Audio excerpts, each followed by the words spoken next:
রাধে রাধে সবাইকে। সবাই কেমন আছো? আশা করি সবাই ভালো আছো। তো আজকে ব্লগটা শুরু করছি।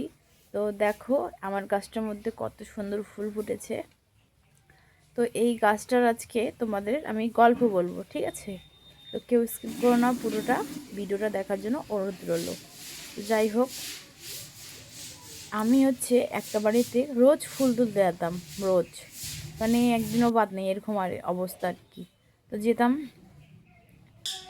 যেতাম তো তারপর লোকটা আমাকে এমনভাবে অপমান করছে যে আমার একদম সেই কথাগুলো একদম মাথার মাইন্ডের মধ্যে লেগে গেছে। বলছিল, কেন বাড়িতে কি ফুল গাছ লাগাতে পারো না? মানুষের বাড়িতে ফুল তুলতে আসো?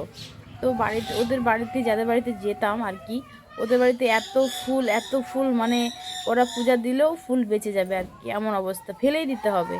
তো যাই হোক, তারপরে তারপর থেকে ওর বাড়িতে আর আমি কোনোদিনও পাটাও রাখিনি ফুলের জন্য, বিশেষ করে।